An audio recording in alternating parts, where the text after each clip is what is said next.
जी नमस्कार दोस्तों, मैं एडवोकेट विजय कुमार राय आपका अपने यूट्यूब चैनल के माध्यम से हार्दिक स्वागत और अभिनंदन करता हूं। मैं रोजाना की भांति आपके समक्ष law legal justice legal awareness के तहत नए नए कानून विषयों पर परिचर्चा करने के लिए तत्पर और तैयार रहता हूं। आज का जो विषय आपके समक्ष मेरा है वह यह है कि यदि किसी पत्नी को बाई कोर्ट कोई मेंटेनेंस अलाउ हो जाता है, उसने मेंटेनेंस का मुकदमा अपने पति के खिलाफ कर रखा, वहाँ से कोई मेंटेनेंस यदि पति खिलाफ अलाउ हो जाता है कि नहीं महीना आपको इतना रुपया देना है, तो वैसी कंडीशन में कि पति मेंटेनेंस नहीं देता है या न दे, तो कोर्ट क्या कर सकती है? कोर्ट के पास ऑप्शन क्या है पति खिलाफ? यही आज मेरी चर्चा आपके समक्ष है। तो जैसा कि हम लोग जानते हैं कि पति पत्नी के मैट्रिमोनियल डिस्प्यूट होने पर पत्नियां पहले तो मेंटेनेंस का ही दावा करती हैं। मेंटेनेंस के दावा करने के बाबत जब पति को नोटिस सम्मन जाता है, उस नोटिस सम्मन को जाने के बाद पति जब कोर्ट में उपस्थित होता है और उसके दावे को काउंटर करता है, उस काउंटर पर कोर्ट को दो तीन चीज़ें पति अक्सर बताते हैं कि साहब हमारी इतनी इनकम नहीं जितना इन्होंने बता रखा। यार हालांकि पत्नी के बाबत ये बात हो रही कि जितना पत्नी बढ़ा चढ़ा के लिख के चली आती हैं कि नहीं 52 बीघे का पुदीना बोआ रहा है, तो ये जो भी प्रॉपर्टी का डिस्क्रिप्शन पत्नियां अक्सर अपने पति के खिलाफ देती हैं, तो उस कंडीशन में पति हमेशा उस चीज को काउंटर करता है। काउंटर करने के बाद अब उसमें पति हालांकि मेंटेनेंस अलाउ हो गया, मेंटेनेंस अलाउ होने से पहले काउंटर करता है, लेकिन फिर भी जो है कोर्ट उस मेंटेनेंस को अलाउ करती है। कारण यह है कि हाई कोर्ट का स्पष्ट कहना है कि भैया तुम भीख मांग के दो लेकिन देना तो पड़ेगा। तो सोर्स ऑफ इनकम के बाबत जो आपने काउंटर किया, उस काउंटर पर कोर्ट ने एक मेंटेनेंस अलाउ कर दिया। अब मेंटेनेंस जो अलाउ हुआ तो इसको भी पत्नी लेने के बाबत बड़ा संघर्षशील रहती है, क्योंकि एक डेट पर तो जैसे मान लीजिए कि आज की डेट में अलाउ हुआ तो आप हर महीना तो देंगे नहीं। अब आपके वकील साहब चाहे आप जो है उसको लिंगर करिएगा, उसको इतना झेला दीजिएगा कि वो जो है उस व्यवस्था में चली जाए। अब आप देने से मना नहीं कर सकते हैं कि नहीं हम नहीं देंगे। हाँ, देने के पीछे आप कारण जरूर बता सकते हैं कि साहब हमारी नौकरी छूट गई, हमारा जो है नौकरी नहीं, हम खुद जो है खाने पीने की व्यवस्था में नहीं हैं, हमारे परिवार का खर्चा इतना है, हम कोई बचत नहीं कर पा रहे, हम उस व्यवस्था में नहीं जा पा रहे जहाँ पत्नी को देना पड़े, हमारे पास बचत नहीं, कोई व्यवस्था नहीं। तो मान लीजिए कि ये अलाउ आज हुआ, एक साल के बाद वो बढ़ता चला गया। मान लीजिए 5,000 रुपया के हिसाब से आपका मेंटेनेंस आपके ऊपर अलाउ हुआ। अब हर महीना तो 5,000 रुपया आपको देना है। अब उस 5,000 से तो आप छुटकारा नहीं पा पाइएगा। अब पत्नी की तरफ से एक्टिविटी ये होती है कि उसके लिए रिकवरी का वारंट भेजेगी। मान लीजिए 1 महीना, 1.5 महीना, 2 महीना, 3 महीना आपने नहीं दिया, उस न देने के बाबत फिर वो अपने वकील साहब को कहेगी कि भैया जो है इसको रिकवरी का वारंट भेजो, ये पैसा नहीं दे रहा। अब वो लेवी वारंट और जो है रिकवरी वारंट होता है वो उसके वकील भेजेंगे। अब वो रिकवरी वारंट आपको मिलेगा, आप घबरा जाइएगा कि अरे यार रिकवरी के बाबत बात हो गई। तो फिर आप लिंगर करिएगा। लिंगर करने के बाद जो है अब एक समय पर ऐसा आया कि 1.5 लाख रुपया पेमेंट हो गया पत्नी का मेंटेनेंस।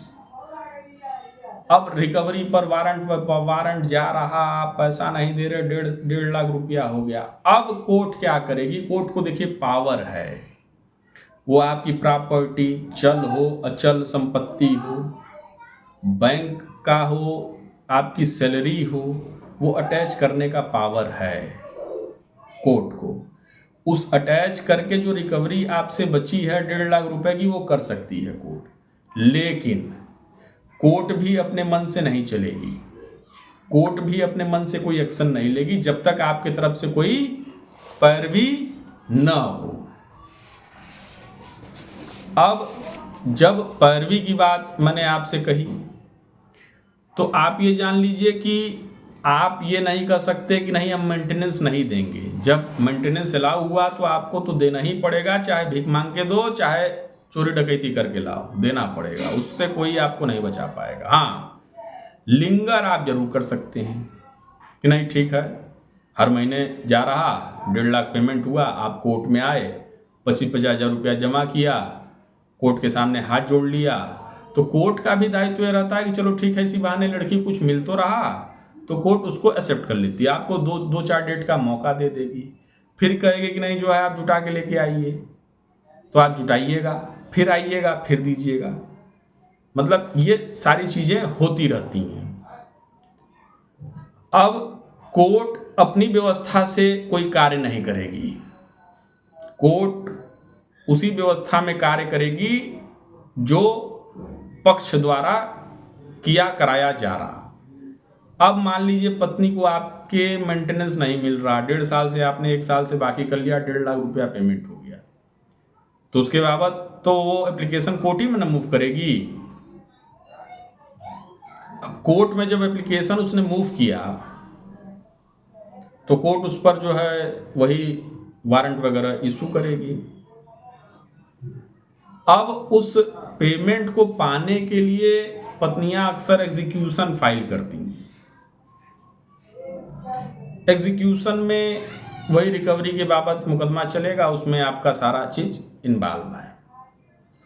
तो जो हम लोग का टॉपिक था कि नहीं पति के खिलाफ मेंटेनेंस अलाउ होने पर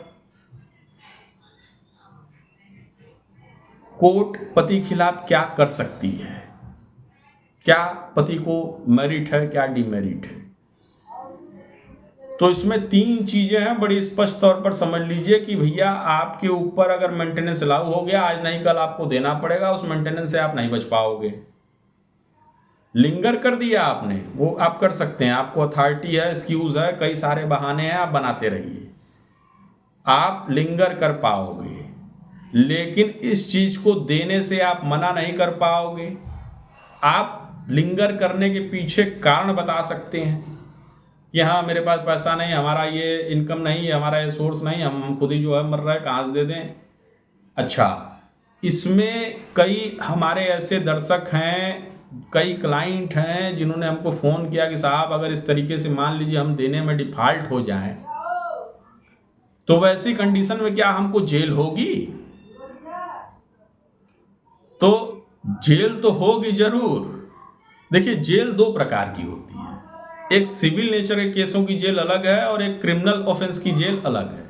तो आपका जो जेल होना है वो सिविल नेचर की जेल है, उसमें यहाँ तक नियम है कि अगर एक डेट का आपने पैसा नहीं दिया तो 1 महीने की जेल आपको काटनी है। लेकिन कोर्ट भी जान रही, चूंकि सिविल नेचर का है, इसमें कोई फौजदारी की बात नहीं, कोर्ट भी जानती है कि इसको जेल भेज के फायदा क्या। लड़की को तो पैसा नहीं मिलना हो तो जेल काट के 1 महीने का पेमेंट छोड़ देगा। बात समझिए जो मैं कह रहा हूं कि 12 महीने का पेमेंट हमारा बचा हुआ है और मेरे पास पैसा नहीं देने के लिए, तब तुम स्पष्ट यही ना कहेंगे कि ठीक है साहब हमको 1 साल के लिए जेल कर दीजिए, वो 12 महीना तो हमारा माफ। उस कंडीशन में ना लड़की को लाभ, ना कोर्ट की जो सोच रही कि नहीं जो है वो इस तरीके से। तो यही कहने का मतलब, इसमें जेल तो है लेकिन उस लेवल की जेल नहीं है जिसमें आप डिस्टर्बेंस हो। हालांकि हमारा यही सजेशन है, जब मेंटेनेंस अलाउ हो गया तो कुछ न कुछ देते रहिए। देने का फायदा ये रहेगा कि आप इस कंडीशन में नहीं आ पाइएगा जो मैंने अभी आपसे चर्चा की। तो यही आज हमारी आपके समक्ष चर्चा थी। यदि आप लोगों को मेरा यह वीडियो पसंद आया हो तो आप इसे लाइक सब्सक्राइब जरूर करें, ताकि फिर एक नए वीडियो के साथ मैं एडवोकेट विजय कुमार राय आपके समक्ष प्रस्तुत हो सकूं। और यदि आप अपने कानूनी समस्याओं के बारे में हमसे समझना चाहते हैं, हमारी राय समझना चाहते हैं, उसमें एक्शन समझना चाहते हैं कि क्या हो सकता, क्या नहीं हो सकता, तो उसके लिए आपको हमारे व्हाट्सएप नंबर पर अपॉइंटमेंट बुक करनी पड़ेगी। उसी अपॉइंटमेंट के बाद मैं आपको आपकी समस्याओं के बारे में भरपूर जो है जानकारी आपको चाहिए लीगल बचाव के तौर पर, मैं वो दूंगा। तो आपका धन्यवाद कि आपने हमारा वीडियो देखा। जय हिंद, जय भारत।